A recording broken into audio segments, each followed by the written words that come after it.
My name is Nick True, and if you've seen me running around, I work for the FinCon team. I do social media for them. I also gave the first timers orientation if this is your first time at FinCon, and so you may have seen me in that capacity. But I also have my own site called Mapped Out Money, and I talk about personal finance for 20-somethings. And specifically, I focus on YouTube, and then I also have this Alexa skill, which is what I want to talk to you about today. So, has anybody in here actually created an Alexa skill? Is there anybody who's done that? Great, so we got one guy. Awesome, awesome. So this proves the point that it's an underutilized platform. Okay, does anybody have an Amazon Echo? Does anybody know what that is? Awesome. Anybody who doesn't have one but still knows what an Echo is? Great. Okay, so we at least all have some awareness around what the Amazon Echo is. Now, do we have any podcasters in here? Maybe you don't have a skill, but you do have a podcast. Awesome. So what I want you to think about is the downloads that are compared to a podcast versus something on Alexa for right now. I want you to think about the traction if you were going to launch a new podcast today, the kind of traction that you would get. And here's one of the issues. Traction with a podcast is typically hard because it's inundated with tons of podcasts, whereas with Alexa, it's there. In my first 6 months, I was able to hit 46,000 downloads on Alexa, and it started growing exponentially. See, in just another month and a half later, all of a sudden, I did another 30,000. I just checked this morning, and in the first 7.5 months, I'm up to 81,000 downloads with my skill. And 2 weeks ago alone, I did 5,000 downloads. And so what that means is that on any given day, I'm getting on average 800 to 900 people listening to me talk about money 7 days a week. During the week, it tends to be higher, and then on the weekends, I'm getting 600 to 700, okay? So I want you to think about kind of how quickly that's been able to ramp up. And here's the reason. There are 525,000 active podcasts on iTunes. That's a massive amount of podcasts. There are only 5,000 active flash briefings on the Amazon Alexa device, okay? And I'm gonna get into what a flash briefing is, so don't worry about that. Right now, we're just comparing them to podcasts. So remember, 525,000 podcasts on iTunes, 5,000 on Alexa, right? And there's over 40 million Echoes that have been sold by Amazon. So the way I think about it is like launching a new podcast right now is kind of like trying to put a new ad in New York City. Whereas when you launch a flash briefing, it's like a blue ocean. If you're familiar with the blue ocean strategy, that's what's going on with the Amazon Alexa right now, and that's why I'm here to talk to you about how to utilize this platform. So we're gonna do 3 things in this talk. I wanna share with you why voice matters. I want to share with you why specifically the Amazon Echo versus like the Google Home or the Apple HomePod, and then we're going to get into how you actually use this device in your business to market it. So the good news is this is going to be recorded. I'm going to cover a lot in the next 18 minutes or so, so just kind of buckle up and we'll get going. All right, so why does voice matter in the first place? Does anybody in here know who Brian Dean is? He runs a site called Backlinko. He's a big SEO guy. So Brian put out this guide a couple of months ago called The Definitive Guide to Voice Search. And while we're not talking about search here, he put a lot of interesting statistics in this article. One of them was that every single day, 41% of adults and 55% of teens in this country are using voice in some way already. 20% of searches on Google on mobile are already using voice. And right now, 35% search, it's grown 35% since 2008. And what I'm trying to get you to understand is that we've heard that voice in general, that platform, this idea of us talking to devices is coming. What I want you to understand is that it's already here.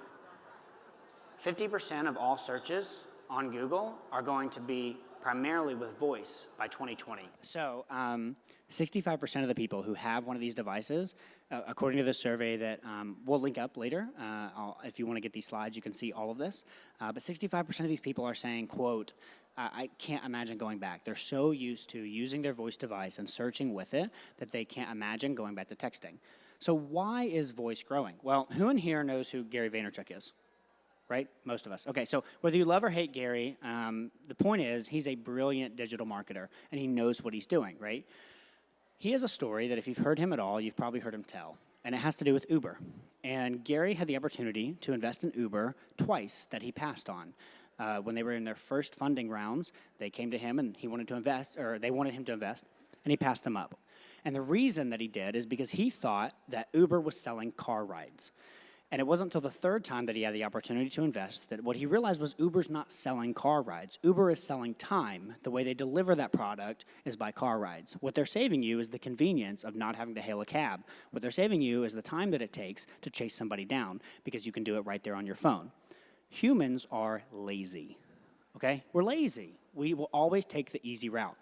And so why voice matters is because it's just simply faster. According to the survey, search is 3.7 times faster than texting. Not to mention, you can also do something else. You can yell at your kids and wrangle them, and then you can ask Alexa something, and then you can get back to trying to wrangle your kids. You can be doing dishes and talk to your device. You can be walking around the house and talk to your device. You can't do that and text, right? It's just simply faster. And so I want to ask a question. Who, like in early 2007, when texting became a thing, thought like that's probably kind of stupid? That's ridiculous, okay? Who thought like emojis were really stupid, right? Now, of those people who thought they were stupid, how many of you have actually sent an emoji? Okay, right? Why? Because it's faster. If somebody says, hey, I want to, are you still going to meet up for lunch at 11? For you to say, yeah, I'll be there, that's way slower than just texting a thumbs up. Right? So that's why we do it. It's because we're lazy, and it's much, much faster, and that's why voice is going to win. Okay, now, why Amazon specifically? Ultimately, it comes down to the fact that currently, Amazon is just winning. That's really all that matters. I do want to eventually figure out how I can market on the Google Home and the Apple HomePod, but right now, Amazon, this survey here is based on people who own some sort of voice-activated device. 72% of those people said that they own an Amazon Alexa. Only 11% said they have both a Google Home and an Alexa, and then only 17% said they only have a Google Home. This was done right before the Apple HomePod launched, by the way, so they don't have that data in here. But the point is just that right now, Amazon is dominating the market. That may change, but for now, they're winning, and so that's where I've decided to start. All right, so now we know why voice matters. We know why you should be on Amazon versus the other ones. Let's talk about actually marketing on the Echo. How do you do that? Well, what you need to understand is that on the Amazon Echo, the way that you interact with it is you add skills to the Echo. And this is just like adding an app to your phone. So you have an app on your phone that is the Alexa app. And then inside of it, you have skills. And you can add those skills to your Alexa, okay? Now, there are two types, and so this is the skill store right here. It looks a lot like any other app store. So you can interact with it, see what skills are available, and how you want to use them. Now, there are two types of skills on the Alexa product, the platform, if you will. The first type is what you probably think about when you think about some sort of device. You interact with it. You say, hey, Alexa, do X, Y, or Z. Change my thermostat temperature. Add this to my to-do list. Order this from Amazon. You ask it what the weather is. And there's actually some podcasters that are in the FinCon group that are already on Alexa, which is great. And so you can say, hey, Alexa, play the Popcorn Finance podcast, and she'll play the latest episode. And that's awesome. That's really cool. But that's not really what I'm jazzed up about. I'm jazzed up about the second skill type. Now, this is a flash briefing. So this is the part I really want you to dig into. There's a thing called a flash briefing, and it's essentially something that you add daily things that you want Alexa to tell you. All right, so here's an example of some typical flash briefings. So what you would do is you would tell Alexa, hey, I would like to, every time I ask you for my flash briefing, I would like to hear my sports update. I want you to tell me what's happening with my latest teams that I care about. I want you to tell me the weather for the day so I know whether or not I need to wear a jacket or an umbrella or whatever I need. I really like the history. History Channel has one called This Day in History. They just tell you a fun fact about what happened on today's date 100 years ago or whatever it is. The Wall Street Journal, Fox, CNN, you can get your news. You can get your news from NPR. There's a daily dad joke that's typically pretty good. It's pretty funny. There's a word of the day that's really popular, and then mine. And mine is called 30-second money. And this is where 7 days a week, I give you a daily money tip. All right, so I want you to hear what it sounds like when you do this. Alexa, play my flash briefing. Here's your flash briefing. From Nick True of Mapped Out Money. Here's your daily money tip. Okay, today's tip is for my super left-brained logical folks out there. Okay, so that's what it sounds like. So what you say is you say, Alexa, play my flash briefing. And then she goes in the order that you have laid it out. So for me, it starts out with mine because I want to make sure it's running correctly. And then she gives me the weather update, and then I've added a couple others that I find entertaining to my flash briefing. So here's the cool part. Most people are listening to this in the morning. So they're getting ready for work, they're making their coffee, and they're just listening to their flash briefing. And the reason that this matters is because I'm in people's daily routines. They get used to saying, Alexa, what's my flash briefing? Every single morning. So guess what? My voice is in their home every day, 7 days a week, telling them about money. And it helps brand me around money. Does that make sense?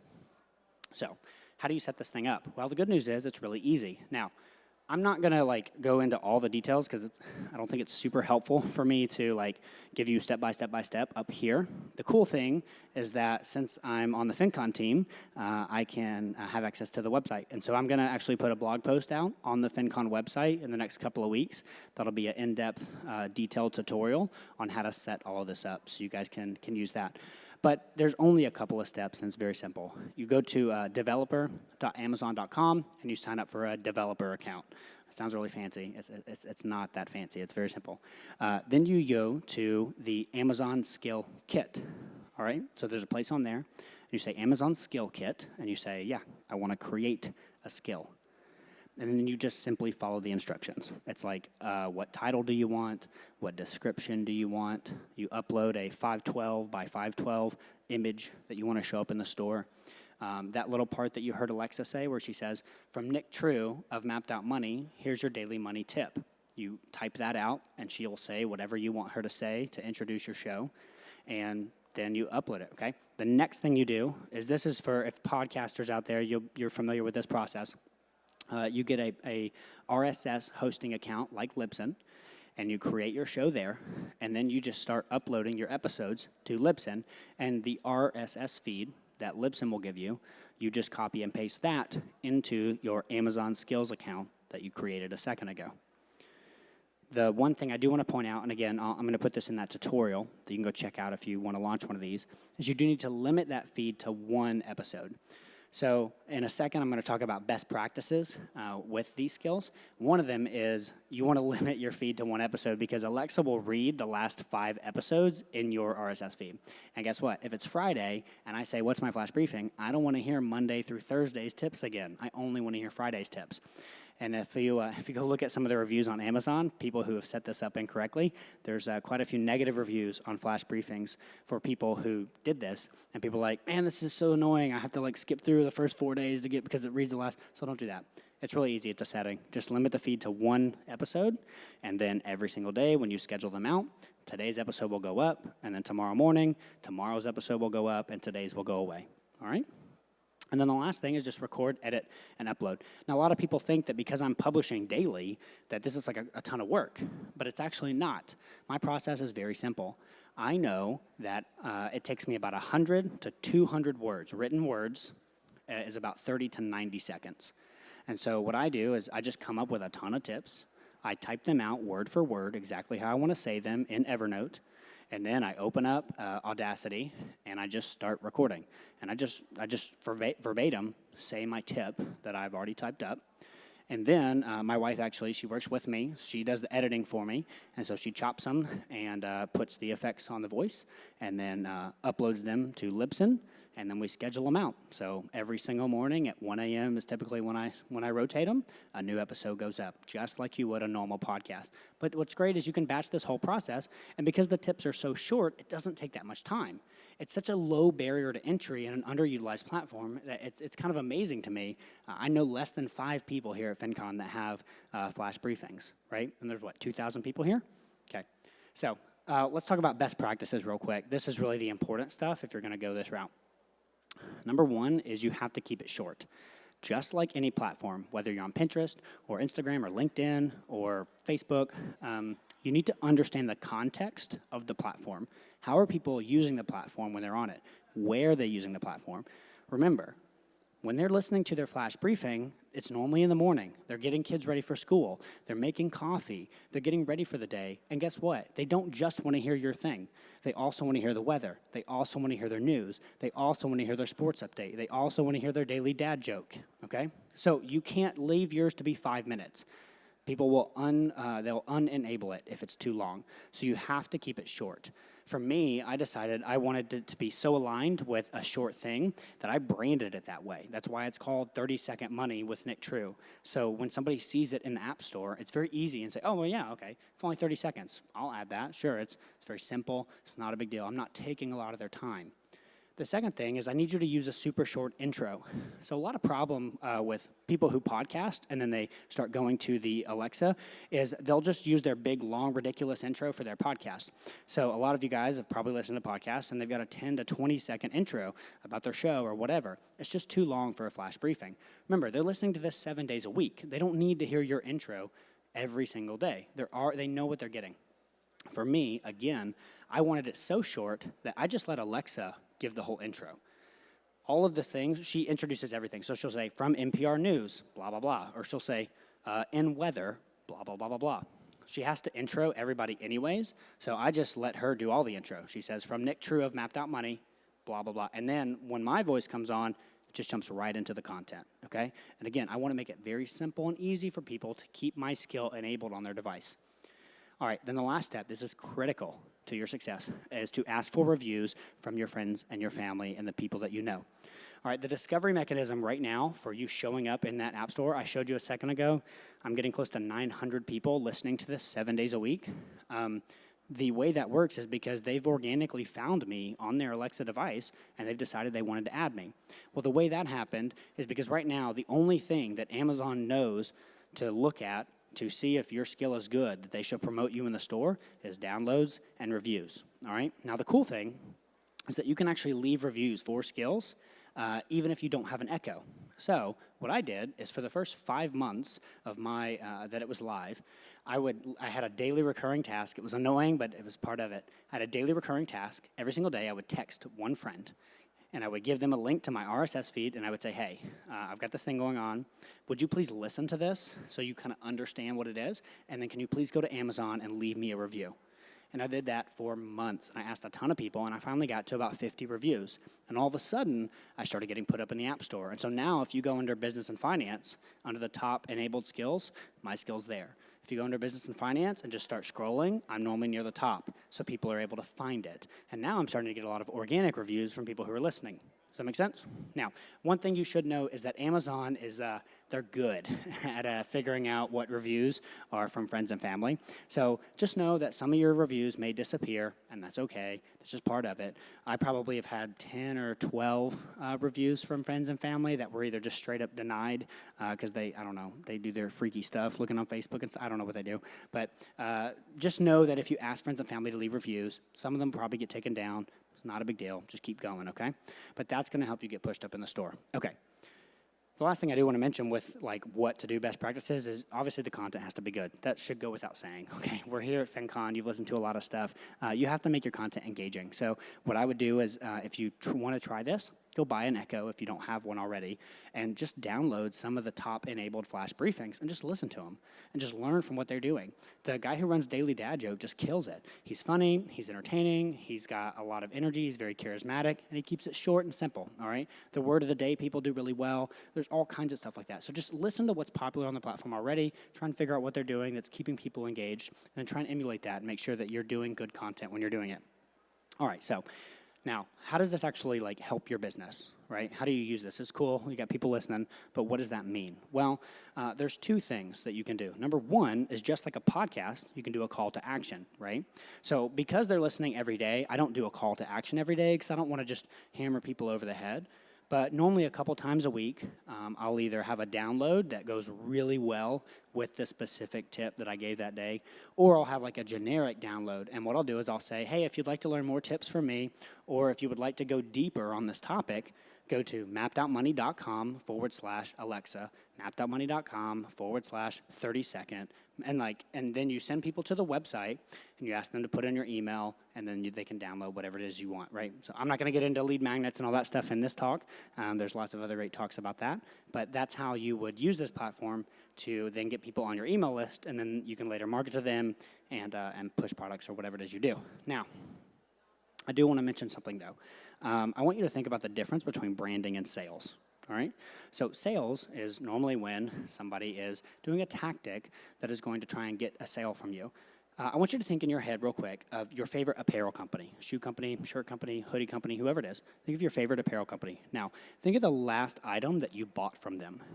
Did you buy it because of a sales tactic? Meaning, did they send you an email with an ad? Did you see an ad in Facebook and click on it and then buy it? Or did you know, like, hey, I need a new pair of shoes, or I'm looking for a new hat, and I love this company. I'm going to go see what they have. I'm going to go see if it's something that I want. If that's what you did, that's branding. That's not sales. What Alexa is primarily right now for me is a branding platform. I'm on Alexa because I believe voice in general is going to be a big deal, and more people are going to have these devices in their home. I believe that right now nobody's there, right? It's like buying real estate in a city before that city really pops. It's like being a podcaster or a YouTuber in 2007, right? Like that's what this is. It's getting in early. And then lastly, I'm building brand equity. I am in people's, just like with a podcast, you're in people's heads. With Alexa, I'm in their homes. I'm in their kitchen. I'm in their bathroom. I'm in their personal spaces talking about money 7 days a week, 365 days a year. So when they think about, I'd like to get better with my money, they think about Nick True because they're already listening to me every single day, all right? And right now, I get 1 to 2 emails per week of people emailing me personally and saying like, hey, I listen to your money tips every single day. Me and my wife listen to your money tips every day, and they're really inspiring, and I really appreciate you doing that. And that's why I'm doing it, because people are listening to it, and it's a branding play, all right? So that is why you should be on Alexa. That is how to do it. If you would like to email me, nick@mappedoutmoney.com. I will send you the slides, and I'll send you, I just have all these links in here. They're links to like more in-depth tutorials on how to build it, and they're also links to some of the stats that I showed at the beginning. So if you're interested in this, I'll be around outside. I'm happy to talk about Alexa. I'm fired up about it. I'd love to see more FinConners get on the platform and reach more people on a daily basis. So thank you very much.